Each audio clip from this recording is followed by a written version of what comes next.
Train में भिखारी को भीख मांगते देख ऊपर के बर्थ पर बैठे हुए एक व्यक्ति ने नीचे वाले व्यक्ति को 5 रुपए देते हुए कहा, यह उस भिखारी को दे दीजिए। भिखारी ने पैसे मिलते ही उस व्यक्ति को दुआ दी, भगवान आपको हमेशा खुश रखे। तभी साइड में बैठे एक व्यक्ति ने कहा, ये पैसे इन्होंने नहीं, ऊपर बैठे व्यक्ति ने दिया है, तो दुआ भी उन्हें दीजिए। भिखारी मुस्कुराया और कहा, साहब मैं तो अंधा हूं, देख नहीं सकता, लेकिन ऊपर वाला सब कुछ देख रहा है। कौन क्या कर रहा है उसे सब मालूम है। तो कहने का मतलब यह है कि कभी कभी कुछ गलत करते हुए हमें यह लगता है कि हमें किसी ने नहीं देखा, लेकिन हमारा मन जानता है कि ऊपर वाला सब देख रहा है। कभी कभी जब हम अच्छा काम करते हैं ना, किसी को भोजन देते हैं, कंबल देते हैं, कुछ दान करते हैं, तो हम सेल्फी लेते हैं, सोशल मीडिया पर भी डालते हैं, ताकि लोगों को ये पता चल सके कि हम अच्छा काम कर रहे हैं। लेकिन जब बुरा करते हैं तो ये हम भूल जाते हैं कि ऊपर वाला सब कुछ देख रहा है। दोस्तों, कभी बस में सफर किया है आपने? किया ही होगा। बस के सफर का आनंद तब है जब आपको एक सीट मिल जाए और आप मजे से बैठ जाएं। लेकिन उस दिन मैं बड़ा थका हुआ था। मुझे याद है जैसे ही मैं बस में चढ़ा, चारों तरफ सीटें भरी हुई थी, एक भी सीट खाली नहीं थी। एक व्यक्ति ने इशारा किया और मुझे बुलाया। मैं उसके पास गया तो वो खड़ा हो गया और उसने कहा, आप यहां बैठ जाइए। उसने अपनी सीट मुझे ऑफर कर दी। मुझे लगा कि उसका स्टॉप आ गया होगा, लेकिन उसका स्टॉप नहीं आया था। कुछ देर के बाद एक सीट खाली हुई, वो वहां भी नहीं बैठा। उसने एक बुजुर्ग व्यक्ति को वो सीट ऑफर कर दी। मुझसे रहा नहीं गया। मैंने कहा, भाई साहब आप अपनी सीट दूसरों को क्यों ऑफर कर रहे हैं? उस व्यक्ति ने बड़ा ही सुंदर जवाब दिया। उसने कहा, भाई साहब इस बस से सीट तो मैं अपने घर ले नहीं जा सकता। ये सीट दूसरों को ऑफर करके कुछ पल की हंसी, कुछ पल की खुशी मुझे मिल जाती है। मैं ढेरों सारा आशीर्वाद अपने साथ लेकर जाता हूं और छोड़ जाता हूं उनके चेहरे पे एक मुस्कान। दोस्तों, ये जीवन भी तो एक सफर ही है, एक बस रूपी सफर है। यहां से हम कुछ लेकर नहीं जा सकते, लेकिन लोगों को कुछ पल की हंसी, कुछ पल की खुशी देकर जा सकते हैं। छोटी सी कहानी लेकर जा सकते हैं। अगर ये कहानी आपको पसंद आए तो अपने परिवार में शेयर जरूर कीजिएगा। एक बार एक महिला अपने 6 साल के बेटे को लेकर दुकान जाती है। बच्चा इतना प्यारा था कि दुकानदार उस बच्चे को देखकर खुश हो जाता है और अपनी खुशी का इजहार करने के लिए वो टॉफी के बोतल का ढक्कन खोल देता है और उस बच्चे को ऑफर करता है, बेटा इसमें से टॉफी ले लो। लेकिन बच्चा मना कर देता है। जो महिला शॉपिंग कर लेती है और वहां से वापस आ रही होती है, तो वो दुकानदार अपने हाथों से टॉफी उठाता है और बच्चे को दे देता है। इस बार बच्चा मना नहीं करता, वो टॉफी ले लेता है। जब वो दुकान से बाहर आ जाते हैं तो महिला अपने बेटे से पूछती है, पहली बार जब वो अंकल तुम्हें टॉफी ऑफर कर रहे थे तो तुमने मना कर दिया, और जब दूसरी बार उन्होंने अपने हाथों से दिया तो तुमने ले लिया, ऐसा क्यों? बच्चे ने बड़ा ही सुंदर जवाब दिया। उसने कहा कि माँ, मेरे हाथ बहुत छोटे हैं।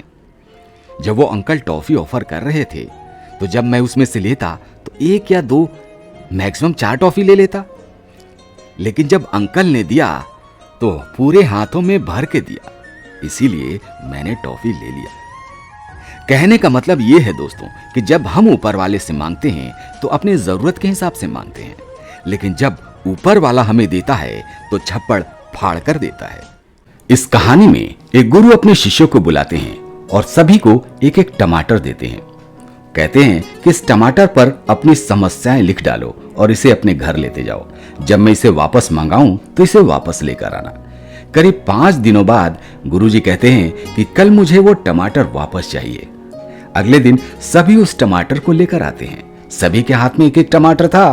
केवल एक शिष्य ऐसा था जिसके हाथ में टमाटर नहीं था। गुरु ने हंसते हुए पूछा, और भाई तुम्हारा टमाटर कहाँ है? उस शिष्य ने बड़ा ही सुंदर जवाब दिया। उसने कहा कि गुरुजी, जब आपने टमाटर दिया था तो टमाटर पका हुआ था। मैंने उस पर समस्याएं लिखी, लेकिन मुझे लगा कि 5 दिनों बाद तो ये सड़ जाएगा, गल जाएगा। मैंने समस्याओं को धोया और टमाटर को काटकर खा गया। गुरुजी जोर से हंसे और उन्होंने बाकी बच्चों से कहा कि देखो बच्चों, कितनी सुंदर बात इसने कही है। जब आप समस्याओं को पाल कर संभाल कर रखते हैं, उस पर काम नहीं करते हैं, तो वो सड़ जाता है, गल जाता है, बदबू आ जाती है और आपको परेशानी देती है। इसलिए समस्याओं को काटो और उसे समाप्त करो, है ना। ये कहानी है एक बाज की जो अपनी ऊंची उड़ान के लिए जाना जाता था। जंगल में कोई भी ऐसा नहीं था जो उससे पंगा ले सके, सिवाय एक कौवे के।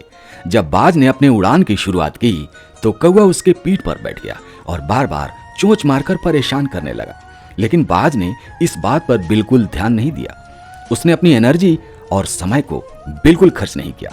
उसने अपना फोकस बना के रखा अपनी उड़ान पर, अपनी ऊंचाई पर, और एक समय ऐसा आया जब वो बादलों को चीरकर ऊपर पहुंच गया। अब बाज को तो ऊंचाई की आदत थी, लेकिन कौवे को ऑक्सीजन की कमी होने लगी। वो तड़पने लगा और तड़प कर नीचे गिरने लगा। दोस्तों, कहने का मतलब ये है कि आप भी जब अपनी सफलता की उड़ान की शुरुआत करेंगे तो कुछ कौवे आएंगे, आपको चोंच मारेंगे, परेशान करेंगे, आपको कोसेंगे, ताने मारेंगे, आपकी टांगे खींचेंगे, कहेंगे तुमसे नहीं होगा, तुम नहीं कर सकते, आपको डीमोटिवेट करेंगे। तो दोस्तों, आप अपनी एनर्जी और समय को उन पर बिल्कुल खर्च मत कीजिएगा। अपने गोल पे फोकस कीजिएगा और अपने उड़ान पे फोकस कीजिएगा।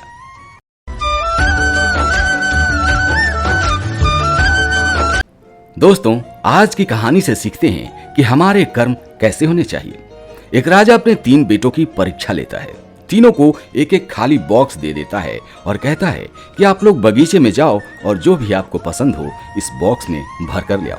पहला लड़का जाता है और ढेर सारे मीठे फल तोड़ता है और अपने बॉक्स को भर लेता है। दूसरा लड़का कुछ मीठे फल तोड़ता है और कुछ जमीन से उठा के सड़े गले फल भी रख लेता है। उसे लगता है कि कौन सा पिताजी देखने वाले हैं। तीसरा लड़का तो कमाल ही करता है। उसे लगता है कि पिताजी कौन सा देखने वाले हैं।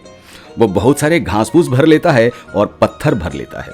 वो तीनों दरबार में जाते हैं अपने बक्से के साथ। राजा उनके बक्से को खोलकर नहीं देखते और आदेश देते हैं कि तीनों को अलग अलग कमरे में बंद कर दिया जाए, वो भी 5 दिनों के लिए, और उनके बक्से के साथ। अब पहला लड़का जिसने फल भरे थे उसके 5 दिन तो बड़े आराम से गुजरते हैं। दूसरा लड़का, उसने भी कुछ ताजे फल भरे थे तो कुछ दिन उसके भी निकल जाते हैं, कुछ सड़े गले फल भी खाने पड़ते हैं। लेकिन तीसरे लड़के की क्या हालत हुई होगी यह आप कल्पना कर सकते हैं। दोस्तों, हम भी तो इस जीवन रूपी बगीचे में रहते हैं और तरह तरह के फल इकट्ठे करते रहते हैं। जी हाँ, मैं बात कर रहा हूं अपने कर्मों की।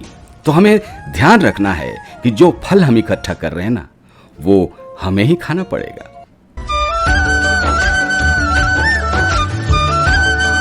दोस्तों, ये कहानी है इच्छा पूर्ति पेड़ की। एक व्यक्ति उस रास्ते से गुजर रहा था और उसे ये नहीं पता था कि ये इच्छा पूर्ति पेड़ है जिसके नीचे वो आराम कर रहा है। आराम करते करते उसे नींद आ जाती है। जब उसकी नींद खुलती है तो रात हो चुकी थी। चारों तरफ घनघोर अंधेरा था। उसे डर भी लग रहा था। उसने सोचा कि चलो अब यहीं आराम किया जाए। तभी उसे भूख का एहसास होता है। उसे लगता है कि कहीं से कुछ खाने को मिल जाए। तभी उसके सामने एक भोजन की थाली आ जाती है। भोजन करने के बाद उसे लगता है कुछ पीने को मिल जाए। तभी उसके सामने ठंडे शरबत का ग्लास आ जाता है। वो शरबत पीता है। उसे लगता है कि अब मुझे आराम करना चाहिए, एक कहीं से तकिया मिल जाए। उसके तकिया मिल जाता है।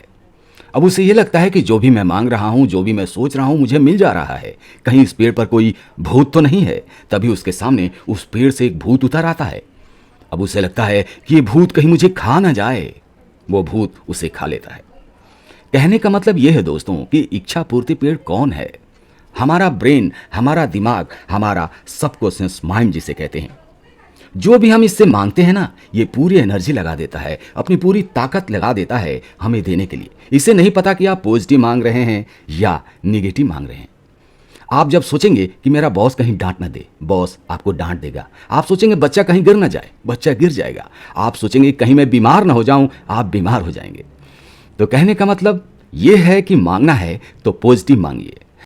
दोस्तों, ये कहानी है जटाधर पंडित की। जटाधर पंडित भगवान विष्णु के बहुत बड़े भक्त थे। एक बार उनके गांव में बाढ़ आ जाती है। लोग डूबने के डर से गांव खाली कर रहे होते हैं। उनमें से कुछ लोग पंडित जी से कहते हैं कि पंडित जी, आप हमारे बैलगाड़ी में बैठ जाइए वरना आप डूब जाएंगे। लेकिन पंडित जी कहाँ सुनने वाले थे। उन्होंने कहा कि मैं भगवान विष्णु का भक्त हूँ, भला मुझे क्या होगा, तुम लोग जाओ। कितना भी समझाने पर वो नहीं समझते और गाँव वाले वहां से चले जाते हैं। कुछ देर के बाद पानी और भर चुका था और पंडित जी मंदिर के छत पर पहुंच चुके थे। एनडीआरएफ की टीम आती है और कहती है, पंडित जी आप हमारे नाव में बैठ जाइए वरना आप डूब जाएंगे। पंडित जी कहते हैं कि मैं भगवान विष्णु का भक्त हूं, मुझे क्या होने वाला है, आप लोग जाइए। वो लोग चले जाते हैं। कुछ देर के बाद एक एयरफोर्स का हेलीकॉप्टर आता है और पंडित जी के पास एक रस्सी फेंकता है, एक सीढ़ी फेंकता है। कहता है, पंडित जी आप हमारे हेलीकॉप्टर में चढ़ जाइए वरना आप डूब जाएंगे। लेकिन पंडित जी कहाँ मानने वाले थे। उन्होंने कहा कि मैं भगवान विष्णु का भक्त हूँ, भला मुझे क्या होगा, मुझे तो भगवान बचा ही लेंगे, आप लोग जाओ। कितना भी समझाने पर वो नहीं समझते हैं और एयरफोर्स का हेलीकॉप्टर लौट जाता है। फाइनली जटाधर पंडित भगवान को प्यारे हो जाते हैं और जब भगवान से मिलते हैं तो नाराज होते हैं। भगवान कहते हैं, क्यों जटाधर, तुम नाराज क्यों हो? जटाधर कहते हैं कि भगवान मैं आपका इतना बड़ा भक्त हूँ, आप मुझे बचाने नहीं आए। उन्होंने कहा, रे मूर्ख, मैं एक बार नहीं 3 बार तुम्हारे पास बचाने गया। मैं एक बार गांव वालों के रूप में गया, एक बार एनडीआरएफ की टीम बन के गया, एक बार एयरफोर्स का सैनिक बनकर गया, लेकिन तुम ही थे जो मुझे नहीं पहचान पाए। दोस्तों कहने का मतलब यह है कि जो इनविजिबल पावर है ना, वो किसी भी रूप में आपकी मदद कर सकता है। आपके माँ बाप हो सकते हैं, आपका भाई हो सकता है, आपके बच्चे हो सकते हैं, आपका बॉस हो सकता है, बस हमें जरूरत है उससे पहचानने की। दोस्तों ये कहानी है एक ताले की। शहर में एक ताले चाबी की दुकान थी। उस दुकान पर हमेशा भीड़ लगी रहती थी। कुछ लोग नए ताले चाबी लेने आते थे तो कुछ लोग चाबियां गुम हो जाने पर नई चाबी बनवाने आते थे। दुकान पर एक हथौड़ा भी था जो कभी कभी तालों को तोड़ने के काम आता था। हथौड़ा रोज तालों को चाबियों से खुलते हुए देखता था। उससे रहा नहीं गया और आखिर एक दिन उसने एक चाबी से चुपके से पूछ ही लिया, तुम कितनी आसानी से ताला खोल देती हो, पर मुझे देखो, मुझे तो बड़ी मेहनत करनी पड़ती है, बड़ा जोर लगाना पड़ता है, ऐसा क्यों? इस पर चाबी ने मुस्कुराते हुए बड़ी सुंदरता से जवाब दिया। उसने कहा, देखो, तुम ताले को ऊपर से वार करते हो, उसे चोट पहुंचाते हो, तुम उसे खोलते नहीं, उसे तोड़ डालते हो, तुम अपना दम दिखाते हो, जबकि मैं बड़े ही प्यार से उसके दिल में जगह बनाती हूँ, उसे खोल देती हूँ। इसलिए कहते हैं ना दोस्तों कि जोर जबरदस्ती से आप किसी से काम तो करवा सकते हैं, लेकिन उसके दिल में जगह नहीं बना सकते। सही कहते हैं ना। प्रश्न पत्र सी है जिंदगी, जस की तस स्वीकार्य, यहाँ कुछ भी वैकल्पिक नहीं है, सभी प्रश्न अनिवार्य। एक कपल था जिनका रिलेशनशिप काफी सालों से चल रहा था, लेकिन लड़के ने कभी बताया नहीं था कि उसकी माँ को पैरालिसिस है। शादी की बात आई। जब लड़की को पता चला तो वो नाराज हो गई और उसने कहा कि मुझे माफ करो, मुझसे इतनी सेवा नहीं हो सकती, और शादी तोड़ दी। लड़के ने इस बात को हेल्दी वे में लिया और दोनों ने ब्रेकअप किया और दोनों ने मूव ऑन किया। 5 साल के बाद लड़के की माँ की डेथ हो जाती है और दूसरी तरफ लड़की ने शादी कर ली थी। फिर एक दिन अचानक दोनों का मिलना हुआ किसी दोस्त के शादी में। वो लड़की 3-4 साल के बच्चे को एक व्हील चेयर में लेकर आ रही थी। उस लड़की ने कहा कि ये मेरा बेटा है और इसे पैरालिसिस है। लड़के ने कहा कि महादेव तुम्हें शक्ति दे, और चला गया। दोस्तों यहाँ पर बात लड़के या लड़की की नहीं है, बात जिम्मेदारियों की है। जिंदगी जब आपके सामने जिम्मेदारी लाती है तो उसे उसी वक्त निभा लीजिए, क्योंकि आप उससे भाग नहीं पाएंगे, क्योंकि आप जितना भागेंगे ना उतनी ही लंबी आपको निभानी पड़ेगी। अगर माँ की सेवा की होती तो 5 साल करनी पड़ती। जब बेटे की सेवा करनी है तो तब तक करनी है जब तक वो दुनिया में है। कहने का मतलब यह है कि जिम्मेदारियों से भागना नहीं चाहिए, जितना हो सके दिल से निभा देना चाहिए, उसी में मुक्ति है। इस कहानी में एक बच्चा अपने पापा से पूछता है कि पापा भगवान कितने बड़े हैं। इस पर वो आदमी कहता है कि बेटा ये तो तुम्हारी सोच पर डिपेंड करता है कि तुम उन्हें कितना बड़ा मानते हो। और आसमान में उड़ती एक प्लेन की तरफ इशारा करते हुए पूछता है कि बताओ वो प्लेन कितना बड़ा होगा। बच्चा कहता है कि पापा वो तो छोटा ही दिख रहा है, मेरी पतंग जितना बड़ा। पापा उसे गाड़ी में बिठाकर एयरपोर्ट ले जाते हैं और एरोप्लेन के सामने खड़ा करके पूछते हैं कि अब बताओ एरोप्लेन कितना बड़ा है। बच्चा चौंक कर कहता है पापा ये तो बहुत ही बड़ा है, और खुशी से उछलने लगता है। तब पापा कहते हैं कि भगवान भी इसी तरह सबके लिए हैं। अब ये आप पर डिपेंड करता है कि आप उन्हें कितना नज़दीक मानते हैं, आप उन्हें कितना समझते हैं। जब एक बार आप उन्हें समझ जाते हैं ना तो दुनिया की सारी चीज़ें आपको छोटी ही लगती हैं। प्रश्न पत्र सी है जिंदगी, जस की तस स्वीकार्य, यहाँ कुछ भी वैकल्पिक नहीं है, सभी प्रश्न अनिवार्य। एक कपल था जिनका रिलेशनशिप काफ़ी सालों से चल रहा था, लेकिन लड़के ने कभी बताया नहीं था कि उसकी माँ को पैरालिसिस है। शादी की बात आई। जब लड़की को पता चला तो वो नाराज हो गई और उसने कहा कि मुझे माफ करो, मुझसे इतनी सेवा नहीं हो सकती, और शादी तोड़ दी। लड़के ने इस बात को हेल्दी वे में लिया और दोनों ने ब्रेकअप किया और दोनों ने मूव ऑन किया। 5 साल के बाद लड़के की माँ की डेथ हो जाती है और दूसरी तरफ लड़की ने शादी कर ली थी। फिर एक दिन अचानक दोनों का मिलना हुआ किसी दोस्त के शादी में। वो लड़की 3-4 साल के बच्चे को एक व्हील चेयर में लेकर आ रही थी। उस लड़की ने कहा कि ये मेरा बेटा है और इसे पैरालिसिस है। लड़के ने कहा कि महादेव तुम्हें शक्ति दे, और चला गया। दोस्तों, यहाँ पर बात लड़के या लड़की की नहीं है, बात जिम्मेदारियों की है। जिंदगी जब आपके सामने जिम्मेदारी लाती है तो उसे उसी वक्त निभा लीजिए, क्योंकि आप उससे भाग नहीं पाएंगे। क्योंकि आप जितना भागेंगे ना, उतनी ही लंबी आपको निभानी पड़ेगी। अगर माँ की सेवा की होती तो 5 साल करनी पड़ती। जब बेटे की सेवा करनी है तो तब तक करनी है जब तक वो दुनिया में है। कहने का मतलब ये है कि जिम्मेदारियों से भागना नहीं चाहिए, जितना हो सके दिल से निभा देना चाहिए, उसी में मुक्ति है। दोस्तों, ये कहानी आपको भरोसा करना सिखाएगी। एक व्यक्ति ऑफिस से घर आते वक्त एक बड़ा सा टेडी खरीदता है, क्योंकि उसकी बेटी का जन्मदिन था।